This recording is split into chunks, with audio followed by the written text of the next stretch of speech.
Hi everyone, my name is Kabinda and today I'm going to be going over my top 10 favourite romance books. So this February I wanted to go over my romance reads because romance is definitely a genre I would say I heavily read. It is my most read genre according to my book stats and Storygraph. So I wanted to sit down, take a second and go through my favorite romance reads. So literally yesterday at 1 a.m, which if anyone knows me, for me to be up casually on a Sunday at 1 a.m. is crazy. That madness. But I was watching Just Trish and making this list of my favorite romance books. So this is true, but give me another year and I could read more books and this could very much change. So this is right for right now. So coming in at number 10 is Pairing by Casey McQuiston. So Casey McQuiston, I have literally read one book and given it 5 stars, one book and given it 1 star. So I did a video where I was reading my 5-star offers and saying if by proxy, by result, by affiliation, if I could get another 5 stars. Now this didn't happen with this one. I gave it a 4 stars. But I am looking back now at some of the ratings that I give books in the moment and being like, is that right? Because this one was very, it was cute.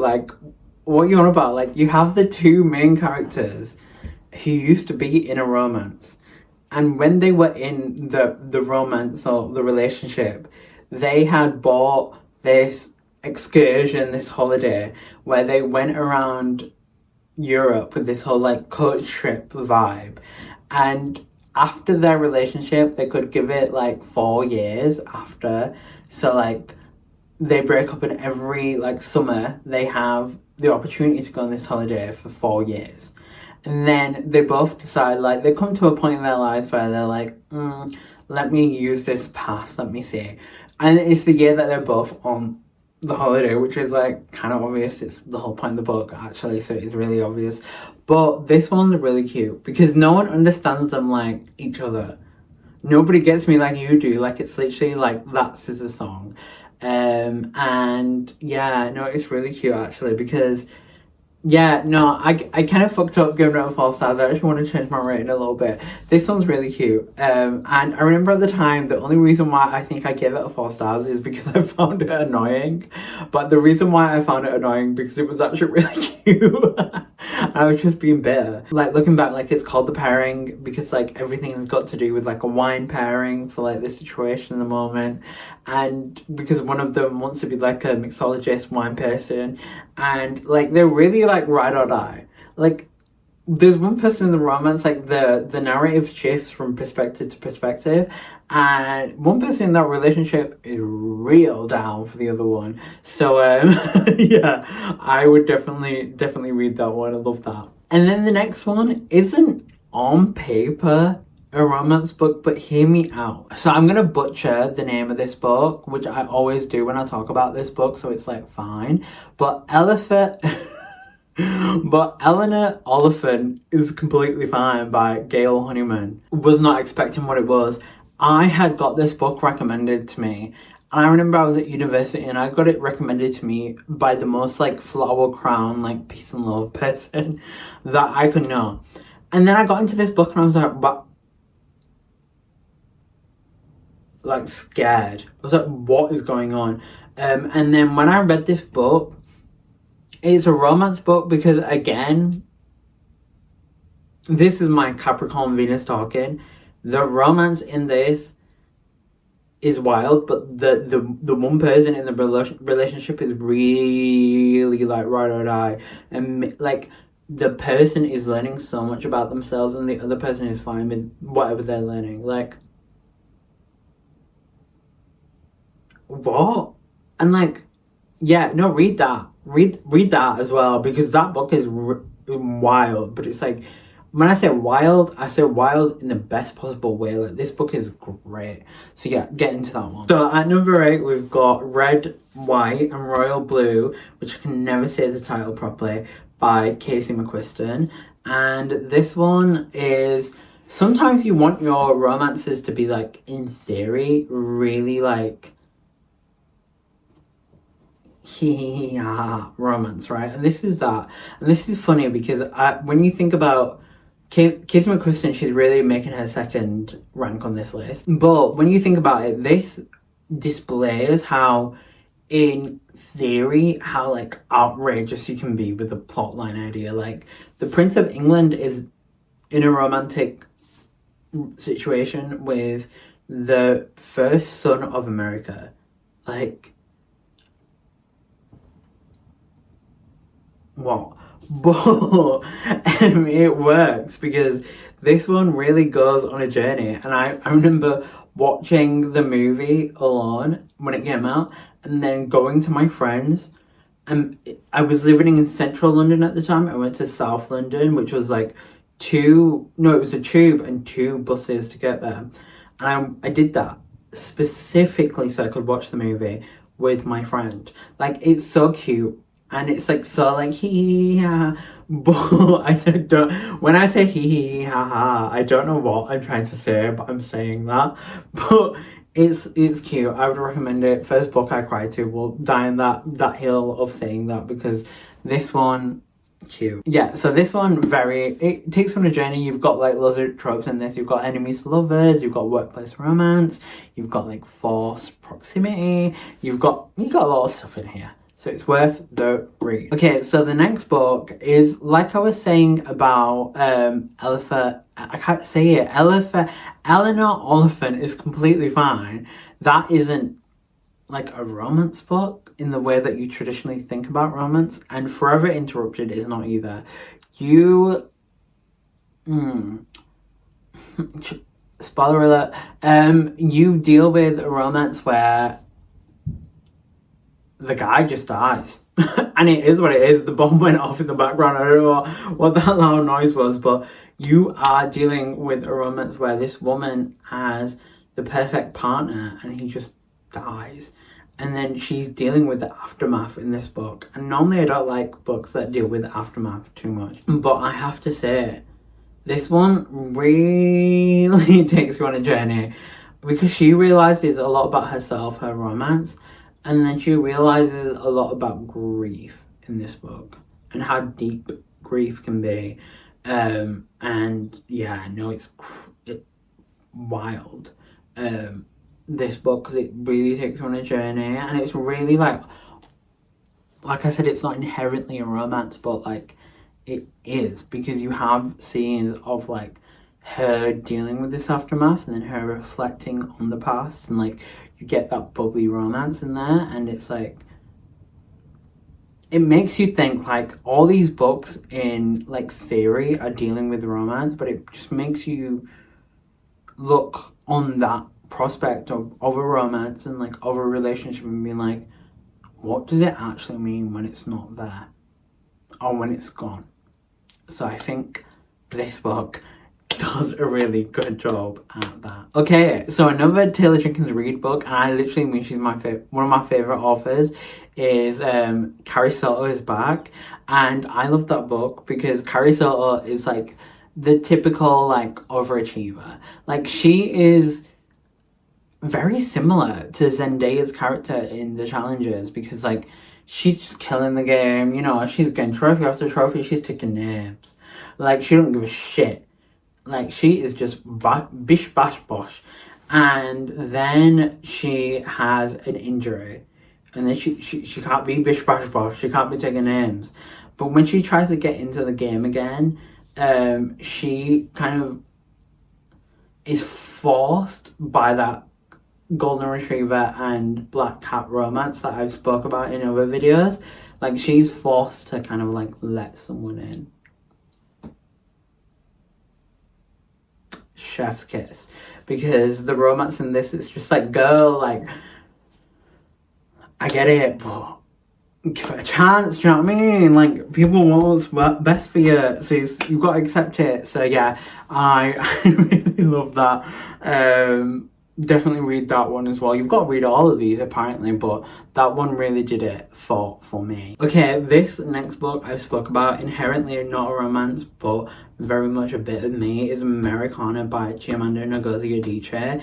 And the reason why I say inherently it's not a romance is because, yes, you deal with romance along the way, but you deal with the characters so in depth, and the romance. You don't deal with one romance from what I remember. You deal with like kind of her life and like romances along the way, but like the romance in here is really cute. So give it a chance. And yeah, I spoke about this. I just filmed a video about different reading tropes, but like I just said, like you really get to know this character and like the difference, like parts of her life and like the evolution she goes through and the development she goes through. So I would definitely recommend that one. Okay, so we're back on the Taylor Jenkins Reid of it all, and the next book is The Seven Husbands of Evelyn Hugo. Yeah, love this book. The setting of the old Hollywood, I'm very much there already. The fact, so you've got the kind of like John Crawford, Betty Davis of like, no, probably more John Crawford of this like one girl going from like rags to riches in the old Hollywood atmosphere, right? So you've got that, and then you've got the Elizabeth Taylor of it all, of like her, getting married this amount of times, but really in some of those relationships, I would say, if not all, but she is experiencing love, but like different types of love. So you've got like friendship love, and then you've got like wild love that maybe only lasts for a short period of time, and then you've got like convenient love in like especially her first marriage, and then you've got like everlasting love, I want to say, between Celia and Evelyn Hugo. But this is very much like, it's kind of written by me. Like, I know Taylor Jenkins Reid wrote this, but like now that I'm thinking about it, like the fact that Celia and Evelyn Hugo met each other because they were in a remake of Little Women, like, and that being one of my favorite movies, like that would be something that I would write. Not taking credit for that at all, but read it, because you are dealing with a romance, but you're dealing with more than one romance, and I think you don't get that in a lot of books, and I think that's worth reading. Okay, so coming out number 3 is a series, and that's the Heartstopper series, which I don't have physical copies of because I read it on my Kindle, but that one's really like cute, and I haven't watched the show that much. I think I watched like one episode. I was like, this isn't the same experience as reading it is, for me at least. And I find it really cute. And I it's like, it is like a high school romance, right? And I think it's cute in the way that like they're dealing with each other in this very much like adolescence environment and time of their lives, but they're dealing with like very true and often neglected. And when you think about that adolescence time period, they're dealing with like very true circumstances. Like you've got ED in this, you've got, family relationships in this, you've got loads of stuff going on. So that one, when I finish a Heartstopper book, I feel better than when I started the Heartstopper book. And I think that's worth noting down. Okay, we're on our final 2, and I've got them both. I've got 2 pictures in my hand right now. One picture is of the picture of the girl that's got to go home, and one picture is of the girl that is to stay. Alright. So, coming at number 2 is The Fault in Our Stars by John Green. Now, when I was saying I read a lot of romance books when I was a teenager, this is that book for me when I think about being a teenager and romance books. Like, Hazel and Augustus, the romance. Is he called Augustus, or am I making that up? Augustus Waters, yeah. Memory. Crazy. But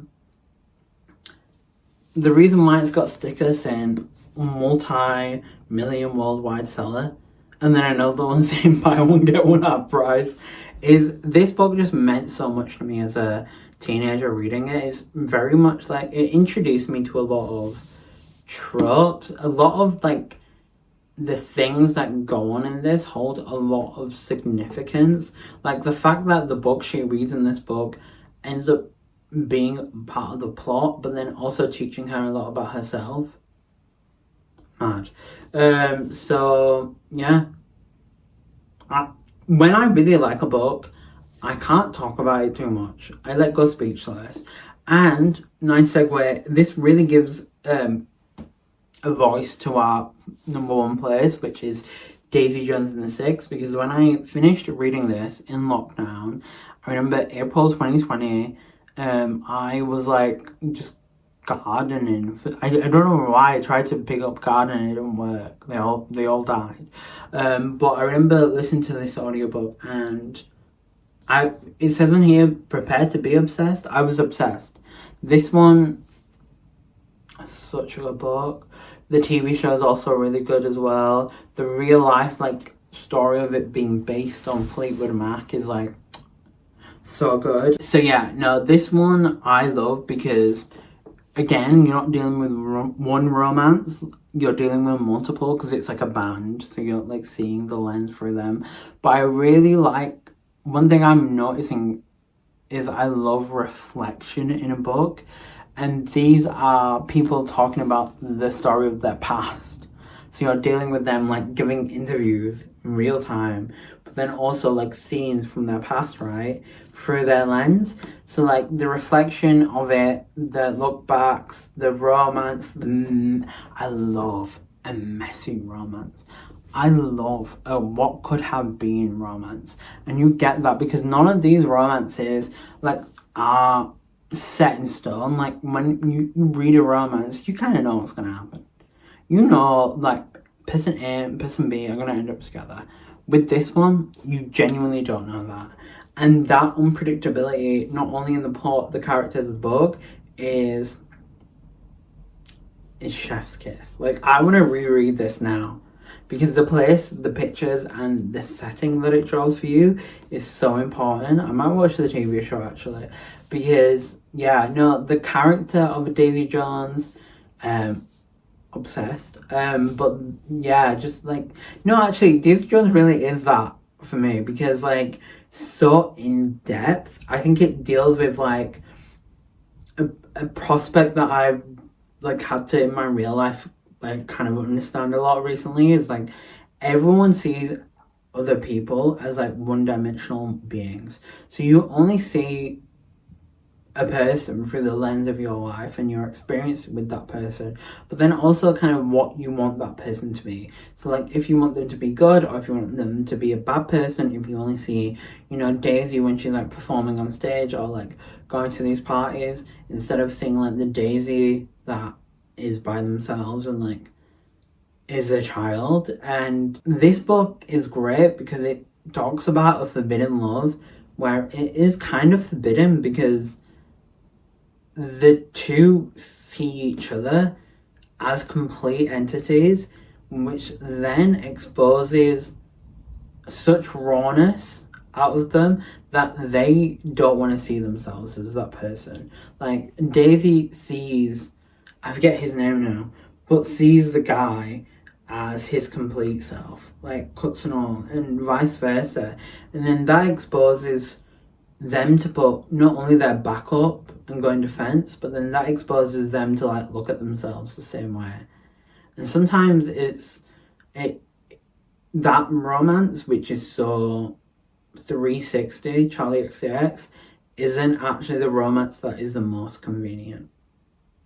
And that's why this one is my number one spot. I hope you have got some recommendations out of that. Like I said, give me a year, this will probably be very different. I know a year ago it would have been different. So yeah, let me know if you've got some good recommendations. Let me know if you've read any of these books, and let me know your thoughts, feelings, and opinions. As always, please do like, comment, and subscribe. But for now, bye.